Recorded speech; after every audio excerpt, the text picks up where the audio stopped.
Good morning प्यारे बच्चों।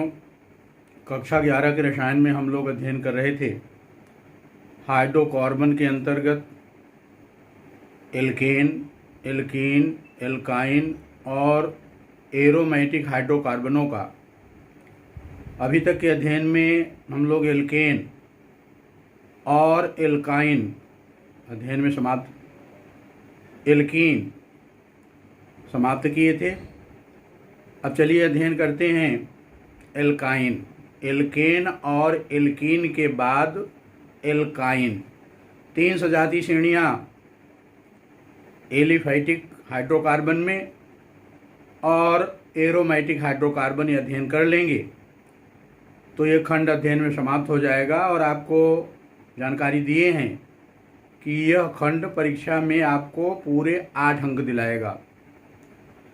आपको अभी तक ज्ञान हो चुका है कि एल्केन संतृप्त हाइड्रोकार्बन होते हैं। इनमें कार्बन कार्बन के मध्य एकल सहसंयोजी बंध पाया जाता है। इनका सामान्य सूत्र CnH2n+2। जितना कार्बन रहता है उसके दुगने से 2 अधिक हाइड्रोजन। दूसरी सजातीय श्रेणी एल्कीन CnH2n। जितना कार्बन रहेगा उसका दुगना हाइड्रोजन और इसमें कार्बन कार्बन के मध्य द्विबंध विद्यमान रहेगा। चलिए प्यारे बच्चों, तीसरी सजातीय श्रेणी एल्काइन का अध्ययन करते हैं। एल्काइन एल्काइन एल्काइन त्रिबंध युक्त असंतृप्त हाइड्रोकार्बन होते हैं। इनमें कार्बन कार्बन के बीच त्रिबंध पाया जाता है तो इनको कहते हैं unsaturated hydrocarbon with triple bond. त्रिबंध युक्त असंतृप्त हाइड्रोकार्बन। इस जातीय श्रेणी का पहला सदस्य एसिटिलीन है, CH ट्रिपल बॉन्ड CH, और इनका जनरल फार्मूला है CnH2n-2। जितना कार्बन हो उसके दुगने से 2 कम हाइड्रोजन। चलिए देखते हैं, कार्बन अगर 2 है तो दुगना हुआ 4 और 2 कम तो 2 हुआ C2H2, ये पहला सदस्य है। अब यदि कार्बन 3 हो तो दुगना हुआ 6 और 2 कम कर दें 6 में तो 4। यदि कार्बन 4 हो तो दुगना 8 और 2 कम कर दें 6। कार्बन 5 हो तो दुगना 10 और 2 कम कर दें 8। तो इस तरह से इस सजातीय श्रेणी के सदस्यों को क्रम से आप लिख सकते हैं सामान्य सूत्र की सहायता से CnH2n-2। चलिए इनका नामकरण अध्ययन करते हैं। नोमेनक्लेचर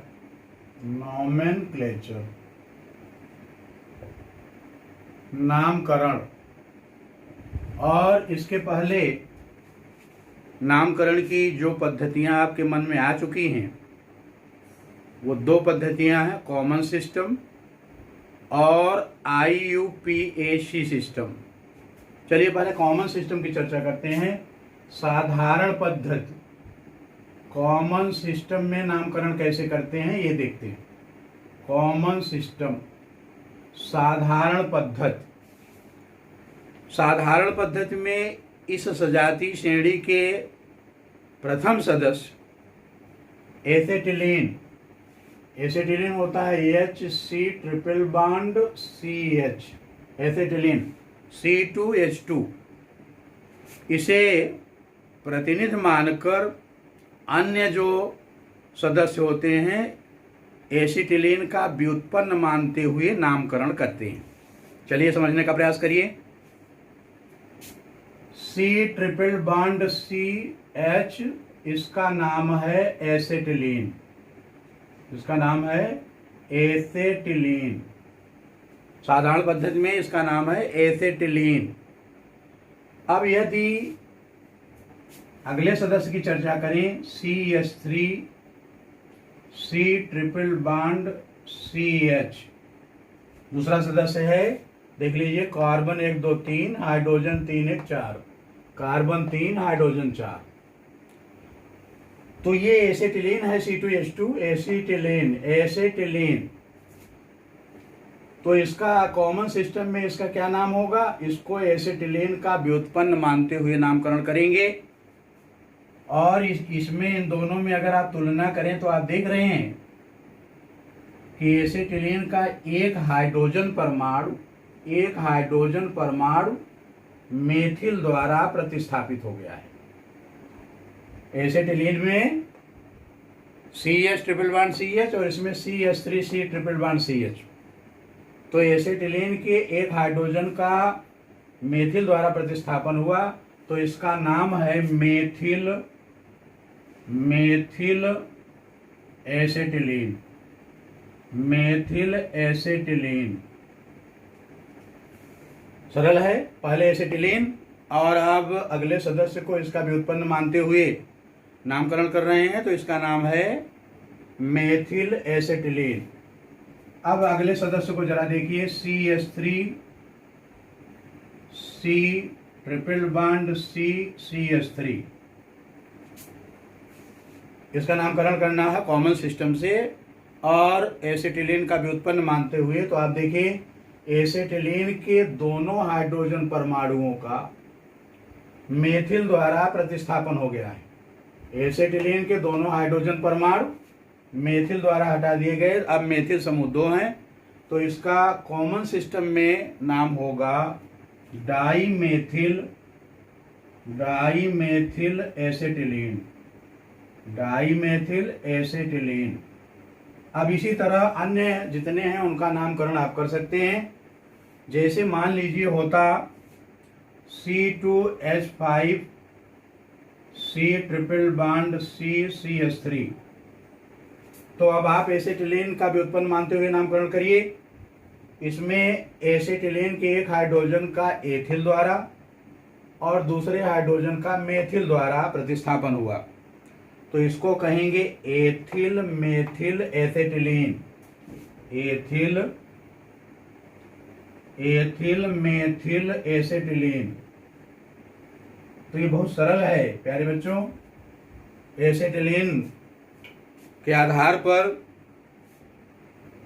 अन्य जो प्रतिस्थापी हैं उसमें मेथिल से हटाया गया कि एथिल से हटाया गया कि प्रोपिल से हटाया गया, उसे जोड़ते हुए अंत में एसिटिलीन नाम देंगे। तो ये सरल है, इसे आप समझ गए होंगे कि अन्य जो सदस्य हैं उनका भी नामकरण इसी तरह से कर लेंगे। अब चलिए आधुनिक पद्धति की चर्चा करते हैं। IUPAC system. दूसरी आधुनिक पद्धति है IUPAC सिस्टम। आधुनिक पद्धति या IUPAC सिस्टम में इनका नामकरण किया जाता है वर्ड रूट, जो मूल शब्द बनता है कार्बन की संख्या के आधार पर, वर्ड रूट, उसमें आइन प्राथमिक अनुलग्न जोड़कर नामकरण किया जाता है। मूल शब्द में आइन जोड़ते हैं। जैसे समझने का प्रयास करें, जैसे CH ट्रिपल बॉन्ड CH, ये एसिटिलीन है, आपको जानकारी है। और इसमें कार्बन कितने हैं? 1 और 2। और 2 कार्बन के लिए रूट वर्ड होता है या वर्ड रूट होता है एथ धन आइन, और इसका IUPAC नाम हुआ एथाइन। देख लीजिए, 2 कार्बन के लिए वर्ड रूट बनेगा एथ और प्राथमिक अनुलग्न रहेगा आइन, एथाइन। अब इसी तरह से यदि हो CH3C ट्रिपल बॉन्ड CH और इसका IUPAC नामकरण करना है, तो कार्बन इसमें है 1 2 3। 3 कार्बन से वर्ड रूट बनेगा प्रॉप धन आइन और नाम हो जाएगा प्रोपाइन। इसका नाम है प्रोपाइन। प्राप धन आइन, प्रोपाइन। अब इसी तरह से अन्य जो सदस्य होंगे उनका नामकरण कर लेंगे। तो आप जान पाए कि नामकरण की दो पद्धतियों में कॉमन सिस्टम और आईपीएसी सिस्टम में इनका नामकरण कैसे करते हैं। अब चलिए अध्ययन करते हैं आइसोमेरिज्म, समावयवता का। आइसोमेरिज्म, और आपको याद होना चाहिए कि समावयवता क्या है। जब कार्बनिक यौगिकों के अणु सूत्र समान रहते हैं लेकिन गुणों में भिन्नता पाई जाती है।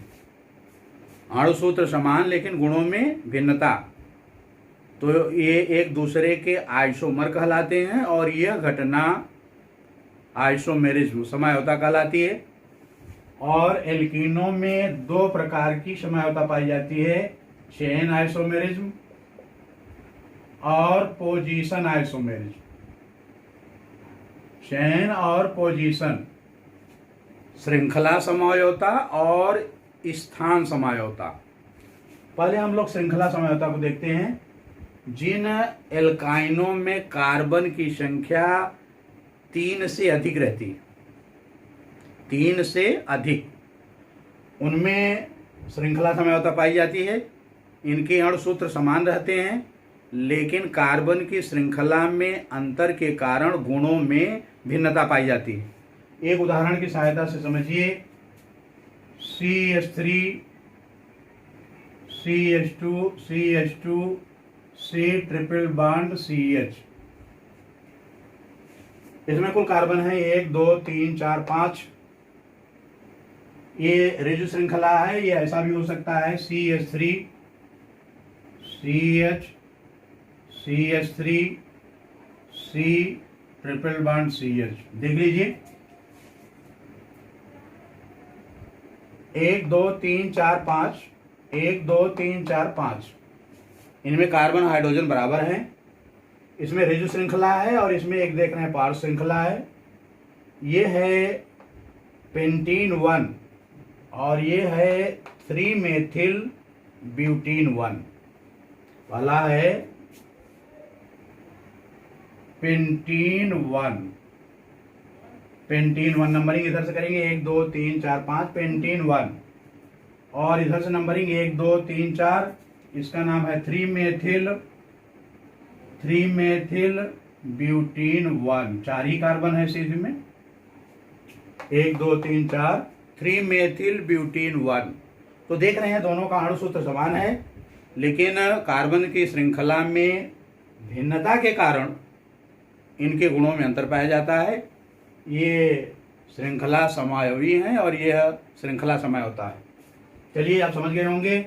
अब अध्ययन करते हैं पोजीशन आइसोमेरिज्म। पोजीशन, चयन के बाद इस पोजीशन, स्थान समावयवता।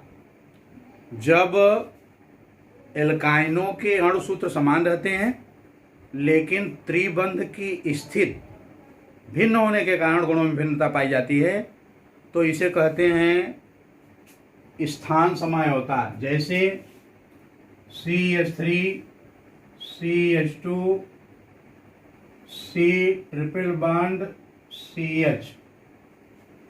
और एक दूसरा देखिए C triple bond C CH3 CH3। दोनों में कार्बन हाइड्रोजन जरा गिन लीजिए। Carbon 1 2 3 4, hydrogen 3 2 5 1 6। Carbon 1 2 3 4, hydrogen 3 3 6। दोनों के अणुसूत्र समान है, दोनों के अणुसूत्र समान है लेकिन ये है ब्यूटीन 1, ब्यूटीन 1, ब्यूटीन 1। और ये है 1 2, ये है ब्यूटीन 2, ब्यूटीन 1 ब्यूटीन 2। तो इन दोनों के गुणों में भिन्नता है और गुणों में भिन्नता का कारण है त्रिबंध की स्थिति बदल गई है। इसमें 1 कार्बन पर त्रिबंध है, इसमें 2 कार्बन पर है, तो इसको कहते हैं स्थान समावयवता। तो 2 प्रकार की समावयवता पाई जाती है एल्काइनों में, ये आपके मन में आ गया होगा। अब चलिए इनकी संरचना का अध्ययन करते हैं। स्ट्रक्चर,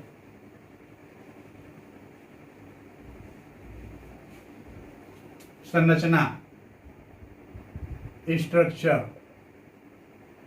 आपको जानकारी है कि एल्काइनों में त्रिबंध पाया जाता है कार्बन कार्बन के बीच। कार्बन कार्बन के मध्य त्रिबंध विद्यमान है। और अगर कार्बन पर संकरण देखा जाए तो हमने आपको बताया था कि कार्बनिक यौगिकों में 3 प्रकार की समयोता तीन प्रकार का संकरण पाया जाता है, sp3 संकरण, sp2 संकरण और sp संकरण। कैसे जानते हैं? सिग्मा बंधों को गिनते हैं। यदि सिग्मा बंधों की संख्या 4 तो sp3 संकरण, 3 तो sp2 संकरण और अगर 2 तो sp संकरण। और बंध गिनते समय सभी बंधों को एक ही गिना जाता है। तो ये कार्बन बनाया 1 और 1 2 बंध, 1 और 1 2 बंध, क्योंकि इस त्रिबंध में एक ही सिग्मा है तो कुल 2 बनाया तो संकरण हुआ sp संकरण। एल्कीनों में त्रिबंध युक्त कार्बन पर कैसा संकरण होगा? sp संकरण। और sp संकरण की ज्यामित आकृति सरल रेखी होती है और बंध कोण 180 अंश, 180 अंश बंध कोण रहेगा और ज्यामिति आकृति सरल रेखी। तो ये संरचना होती है एल्काइनों की। क्या क्या याद करना है? एक तो याद करना है कि इन पर त्रिबंध युक्त कार्बन पर sp संकरण रहेगा और ज्यामिति आकृति कैसी रहेगी? सरल रेखी रहेगी। और बॉन्ड एंगल आबंध कोण कितना रहेगा? 180 अंश। अब चलिए आगे अध्ययन करते हैं रिएक्टिविटी का। रिएक्टिविटी क्रियाशीलता, रिएक्टिविटी। अभी तक आप अध्ययन किए एकल बंध का, द्विबंध युक्त हाइड्रोकार्बनों का, और आप अध्ययन कर रहे हैं त्रिबंध युक्त हाइड्रोकार्बनों का। एकल बंध पाए जाते हैं एल्केन में, द्विबंध एल्कीन में और त्रिबंध एल्काइन में। इसमें ये सिग्मा बंध है, इसमें एक सिग्मा एक पाई बंध है, इसमें एक सिग्मा 2 पाई बंध है। पाई बंधों की उपस्थिति के कारण क्रियाशीलता बढ़ती है। तो होना यह चाहिए था कि एल्केन से ज़्यादा क्रियाशील एल्कीन और एल्कीन से ज़्यादा क्रियाशील एल्काइन को होना चाहिए था, लेकिन त्रिबंध की लंबाई छोटी होने के कारण बंध वियोजन ऊर्जा का मान बढ़ जाता है। तो इनकी क्रियाशीलता का सही क्रम है, एकल बंध से अधिक क्रियाशील है त्रिबंध युक्त एल्काइन और फिर एल्कीन। देखिए एकल बंध एल्केन, एल्केन से ज़्यादा क्रियाशील एल्काइन और एल्काइन से ज़्यादा क्रियाशील एल्कीन। तो ये इनकी क्रियाशीलता का क्रम है। और इसका क्या कारण है ये आपको जानकारी हुई। अब अगर एसिडिटी देखी जाए एल्काइनों की, अम्लीयता, एसिडिटी ऑफ एल्काइंस, एल्काइनों की अम्लीयता।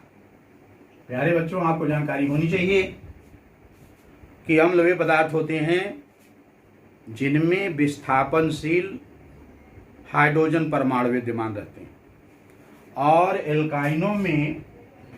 एल्काइनों में त्रिबंध से संयुक्त हाइड्रोजन ये धातु परमाणुओं द्वारा हटा दिया जाता है। एल्काइनों में त्रिबंध युक्त कार्बन से संयुक्त हाइड्रोजन का प्रतिस्थापन हो जाता है, हटा दिया जाएगा धातु परमाणु द्वारा, जैसे सोडियम द्वारा, सिल्वर द्वारा, कॉपर द्वारा। तो इसके कारण ये हाइड्रोजन, इसमें विस्थापनशील हाइड्रोजन है, जिसके कारण ये अम्लीयता दर्शाते हैं। लेकिन इनकी अम्लीयता कुछ खास अधिक नहीं होती। अगर तुलना करें जल से तो जल ज़्यादा अम्लीय है, इससे कम एल्कोहल है, इससे कम त्रिबंध युक्त एल्काइन है, इससे कम द्विबंध युक्त एल्कीन और इनसे भी कम एल्केन। ये बाईं ओर से दाईं ओर इनकी अम्लीयता का घटता क्रम है। जल की तुलना में एल्कोहल कम अम्लीय होते हैं और एल्कोहल की तुलना में त्रिबंध युक्त यानी एल्काइन कम अम्लीय होते हैं, इनसे कम एल्कीन और सबसे कम एल्केन। तो ये आपको जानकारी हुई। अब अध्ययन करना है methods of preparation. Methods of preparation बनाने की सामान्य विधियां। मेथड्स ऑफ प्रिपरेशन, बनाने की सामान्य विधियाँ। और इस खंड में प्रतिनिधि माना जाएगा एसिटिलीन को। एसिटिलीन को प्रतिनिधि मानते हुए इसी के बनाने की विधियों, इनके रासायनिक गुणों का अध्ययन कर लेंगे। तो जिस तरह एसिटिलीन को बनाया जा सकता है, जिस तरह की अप्रियाएँ एसिटिलीन दर्शाती है, उसी तरह से अन्य एल्काइन भी दर्शाते हैं। तो चलिए आगे की चर्चा अगले वीडियो में करते हैं। ये आप समझ गए होंगे, इसका PDF भेज देंगे, नोट्स बनाकर तैयार करते रहिए। धन्यवाद।